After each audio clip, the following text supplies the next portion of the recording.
Why do we need a parliament? We in India, uh, we pride ourselves on being a democracy.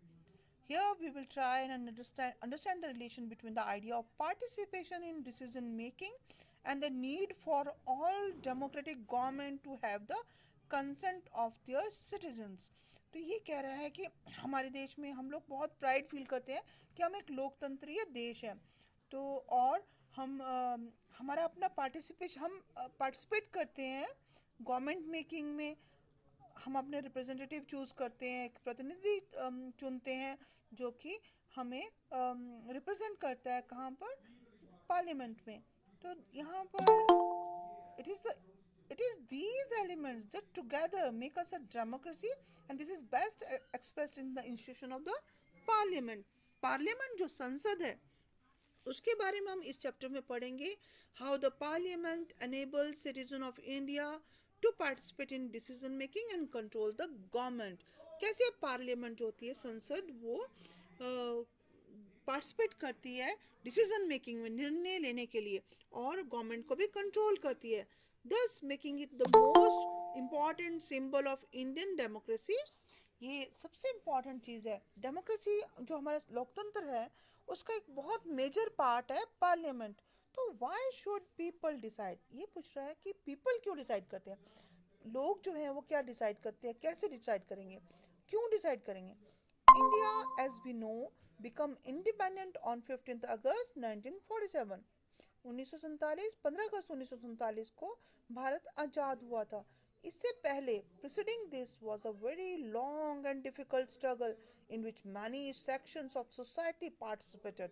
तो आप देख रहे हो कि 15 अगस्त 1947 से पहले एक लंबी लड़ाई चली थी, बहुत ज़्यादा कोशिश की थी लोगों ने, बहुत सारे समाज। We became independent on 15th August 1947, or prior to this there was a long and difficult struggle in which many sections of society they participated.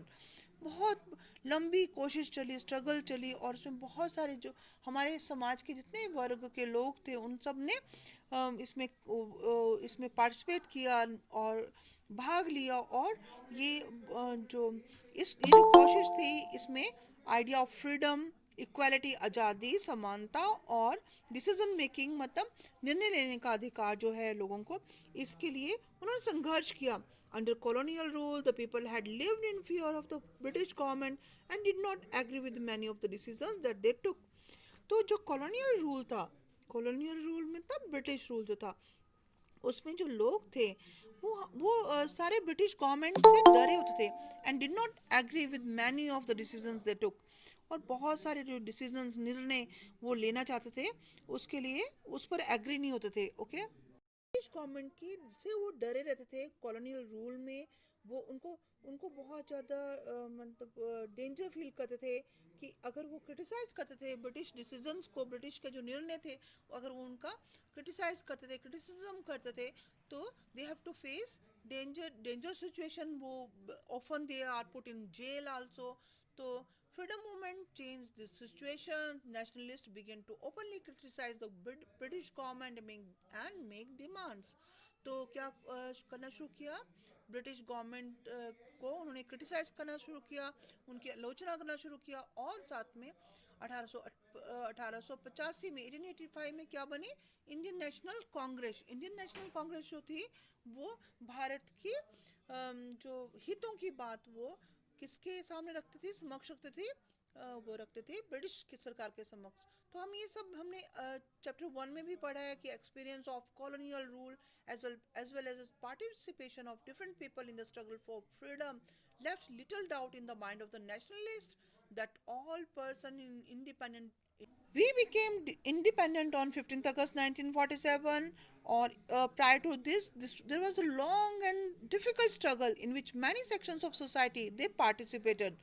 बहुत लंबी कोशिश चली, स्ट्रगल चली, और उसमें बहुत सारे जो हमारे समाज के जितने वर्ग के लोग थे उन सब ने इसमें पार्टिसिपेट किया और भाग लिया। और ये ये जो कोशिश थी इसमें आइडिया ऑफ फ्रीडम, इक्वालिटी, आज़ादी, समानता और डिसीजन मेकिंग मतलब निर्णय लेने का अधिकार जो है लोगों को, इसके लिए उन्होंने संघर्ष किया। Under colonial rule, the people had lived in fear of the British government and did not agree with many of the decisions that they took. तो जो कॉलोनियल रूल था, कॉलोनियल रूल में था ब्रिटिश रूल जो था, उसमें जो लोग थे वो सारे ब्रिटिश गवर्नमेंट से डरे होते थे and did not agree with many of the decisions they टुक।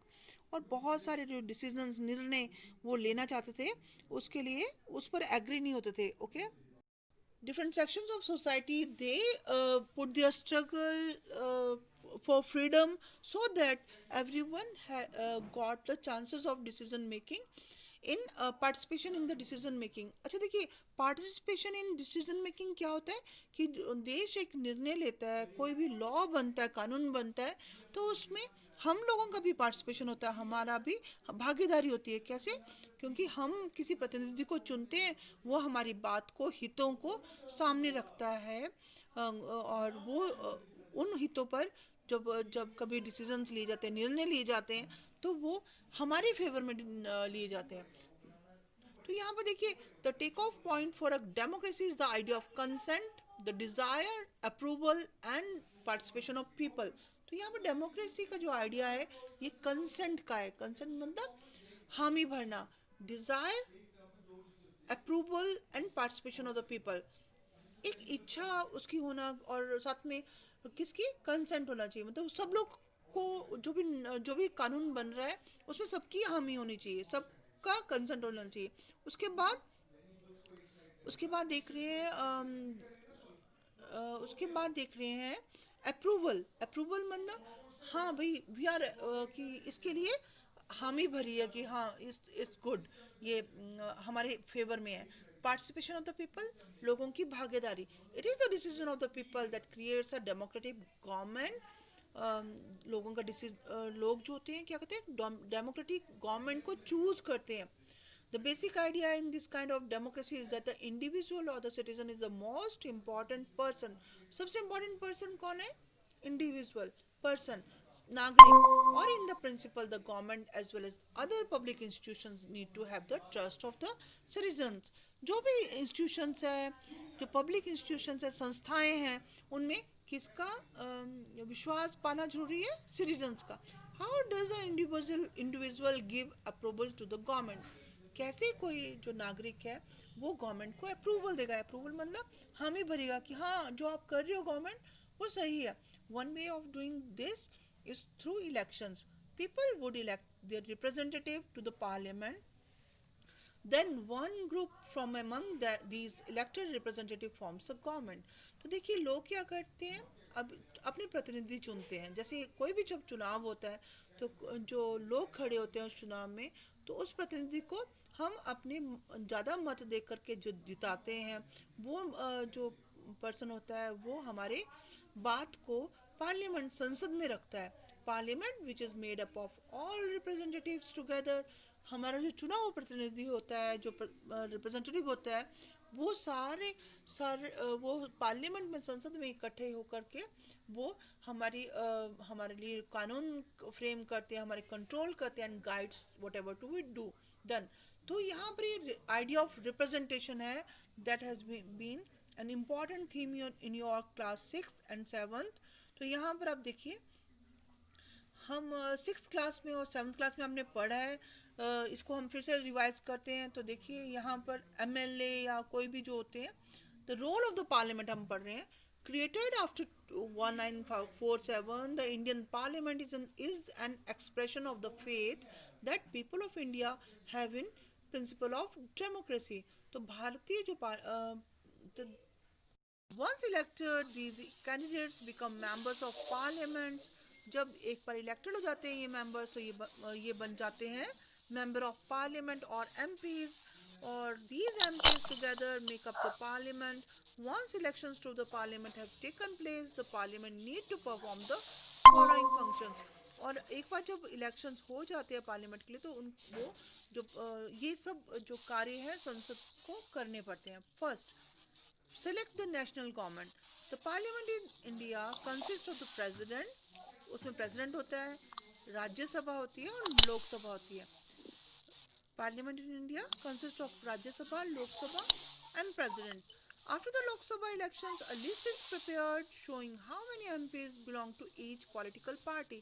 देखिए क्या होता है कि जो सारे जो रिप्रेजेंटेटिव जो चूज करके जो एमपी चूज हुए हैं, तो उनमें से देखते हैं कौन मेजोरिटी पार्टी पार्टी को बिलोंग करता है। जैसे देखिए, अगर उसमें से 300 पीपल जो हैं, 300 से ऊपर वाले जो अगर बीजेपी पार्टी के हैं, तो बीजेपी पार्टी का को सर प्रेसिडेंट प्रेसिडेंट क्या करेगा, इनवाइट करेगा कि वो अपनी सरकार बनाए। तो देखिए, for a political party to form the government they must have a majority of elected MPs. वो उनकी पार्टी के होने चाहिए, बीजेपी या कांग्रेस पार्टी के, मेजॉरिटी पार्टी के। Since they are five four even three pay not elected, मैंने भी बेचा 543 इलेक्टेड है, plus two sir even dominator, तो इवन यहाँ इवन